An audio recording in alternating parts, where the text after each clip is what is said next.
Olá, bom dia, boa tarde, boa noite. E começando com a apresentação de computadores como uma forma de inclusão social, durante essa apresentação teremos 3 apresentadores, entre eles os alunos Arthur Martins, Caio Silva e Eduardo Rick.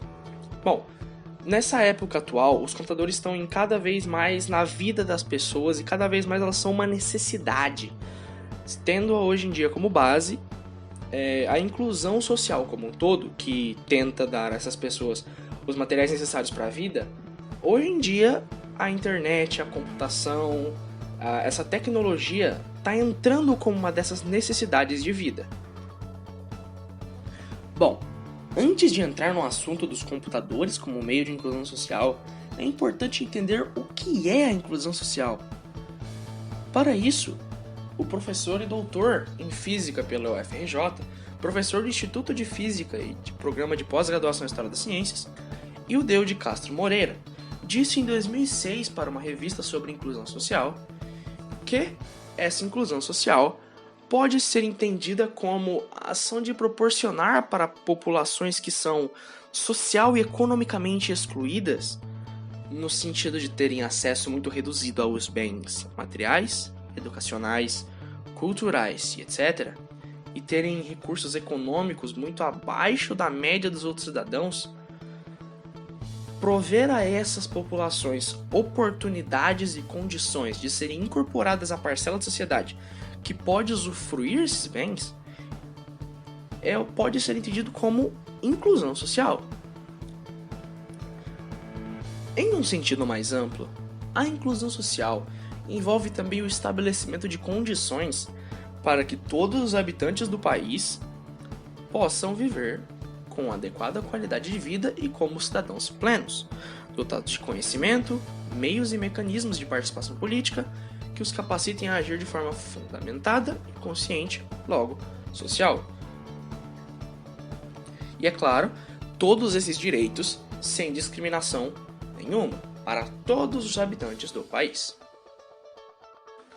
Bom, dito isso, o diretor-presidente do ITI, ou Instituto Nacional de Tecnologia da Informação, Renato Martini, em 2005 para essa mesma revista, disse sobre a inclusão digital e do que ela se tratava, que ela tinha como objetivo o uso livre da tecnologia da informação com a ampliação da cidadania, o combate à pobreza, a garantia da privacidade e da segurança digital do cidadão, a inserção na sociedade da informação e o fortalecimento do desenvolvimento local.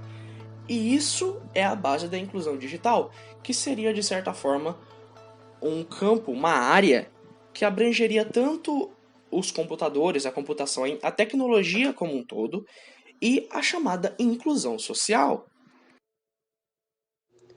Olá, professor. Aqui é o Arthur. Eu vou falar um pouco sobre um aspecto muito importante quando se trata de inclusão social por meio do computador, que são as tecnologias de informação e comunicação, que também podem ser chamadas de TICs. São os meios tecnológicos que a gente usa para obter informação e também para nos comunicarmos, né? Como os mais conhecidos, assim dizendo, a gente pode citar o celular, o computador e também o Wi-Fi. E se você analisar, dentro desses 3, existem muitos e muitos outros ainda, como por exemplo sites de pesquisa mesmo, que você pesquisa qualquer coisa e aparece lá um site escrevendo tudo certinho, aplicativos de conversa, né? Assim também como os chats online, e-mails, sites de streaming e também entre outros muitos que existem, né? As TICs por si próprias, elas já são uma ótima ferramenta de inclusão social, né? Porque te possibilita interagir, trocar experiências com várias classes, permite, né, como já foi dito, obter qualquer informação, e além de facilitar muito o acesso à educação também, né?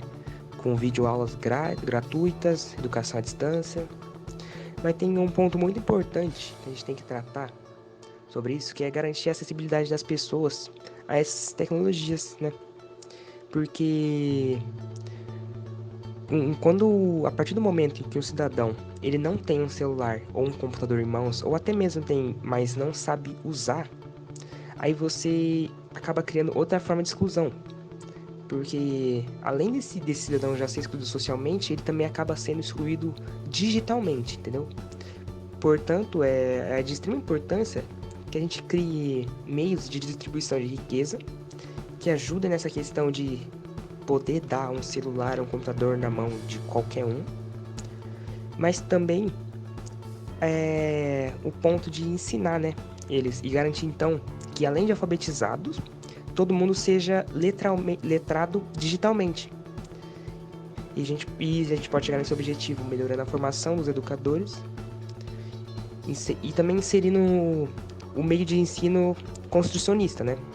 Que ao contrário do tradicional, que é o instrucionista, que só dá a informação para o aluno receber, ele permite que o aluno construa o próprio conhecimento. Aí, a partir do ponto em que todo mundo vai ter um celular ou um computador na mão, também tem a questão das pessoas que têm necessidades especiais, né? Porque como é que um cego vai conseguir usar o celular ou um computador? Uma pessoa que não tem o braço, então. E aí você pode perceber que já existem várias ferramentas que ajudam essas pessoas. Como, por exemplo, a descrição em áudio. Que no celular praticamente todo celular tem isso, por exemplo. Em vários sites também, onde você passa o dedo em cima e o celular solta o áudio lá falando onde é que você está passando o dedo, sabe? Assim também como o cursor do mouse. E também temos para ajudar os cegos novamente, até mesmo teclados adaptados em braille. Também existe um projeto muito legal desenvolvido pelo ICMC, que é o Instituto de Ciências Matemáticas e de Computação, que é o Por Simples, que ele visa facilitar textos e pesquisas para analfabetos funcionais ou até mesmo pessoas com deficiências cognitivas. Ou seja, você joga lá o texto que você quer simplificar e ele deixa de uma maneira mais fácil para essas pessoas entenderem também. Para os outros tipos de pessoas, a gente também pode citar os vídeos legendados, por exemplo, até mesmo alguns sites que dão tradutor automático em Libras, né? Também temos aí controladores por voz, né? Que você nem precisa tocar em nada e já dá o comando que o computador celular já vai aplicar a ação. E também temos agora, do mesmo jeito dos controladores de voz, também podemos citar até as assistentes, né? Que temos, por exemplo, com a Alexa, né? Que consegue dar acessibilidade para as pessoas até dentro da própria casa. Que as pessoas com dificuldades, por exemplo, de locomoção, não precisam, às vezes, nem levantar para controlar determinadas coisas na casa.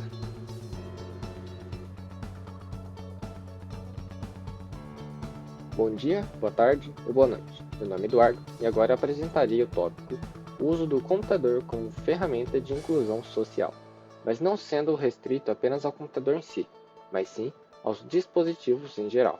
E para fundamentar nossa discussão, será abordado parcialmente os outros tópicos apresentados até agora, pois será necessário relacioná-los.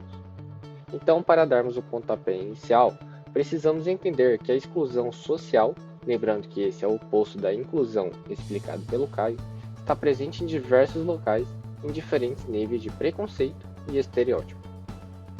Podemos citar como os principais alvos os PCDs, que são as pessoas portadoras de deficiência, a população negra e indígena e a comunidade LGBT+.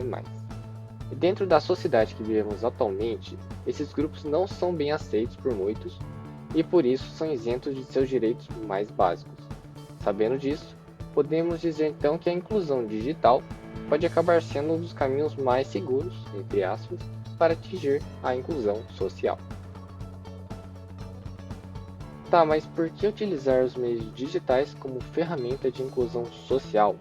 Bom, de acordo com o governo brasileiro, em 2020, o computador e a internet representam um enorme passo para a inclusão de pessoas, em especial aquelas com deficiência, que podem estudar, trabalhar, fazer compras, pagar as contas, compartilhar experiências e conhecimento, sem a necessidade de deslocamento.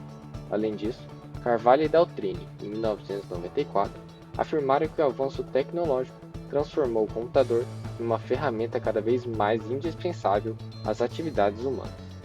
E resumindo tudo isso, podemos dizer então que as tecnologias passaram a fazer parte de praticamente tudo em nossas vidas, e consequentemente, um indivíduo que possui domínio tecnológico pode acabar sendo beneficiado amplamente, tendo acesso ao lazer, à cultura, melhores oportunidades no mercado de trabalho e fazer novas amizades. E o melhor, sem sair de casa. E agora que sabemos sua importância, como os meios digitais são utilizados para auxiliar nessa inclusão social? Antes de responder essa pergunta, devemos entender que a acessibilidade às tecnologias, explicada perfeitamente pelo Arthur, é um ponto crucial em qualquer projeto que envolva a construção e distribuição de conteúdo na web, letramento digital na educação e outros meios de comunicação digital. Portanto, de acordo com Lima e Sleiman em 2003, todos os cidadãos têm direito ao uso das novas TICs, e não podemos pensar em inclusão social sem pensar em formas de como incluir o cidadão neste novo mundo onde as ferramentas digitais estão em toda parte. E já que estamos falando sobre as TICs, podemos citar a existência do componente R, que é a relação social. Sendo assim, as TICs passariam a ser conceituadas como as TRICs, que são as tecnologias da relação, da informação e da comunicação, pois além de ampliar no ambiente digital, é desenvolvido as 3 dimensões do indivíduo, a cognitiva, a emocional e a social. Por fim, podemos concluir então que os grupos excluídos socialmente podem utilizar os meios digitais, não para se esconderem da sociedade, mas sim para que possam encontrar pessoas que se identifiquem ou até fazerem novas amizades com pessoas do mundo todo. Já em relação às soluções para amenizar o número de exclusão social e digital no mundo, pode ser citado a conscientização, e como foi dito pelo Arthur também, a redistribuição da riqueza social e tecnológica para os cidadãos. Pois é, agora chegamos ao fim da nossa apresentação. Deixarei as referências anexadas no próximo slide e obrigado pela atenção de todos.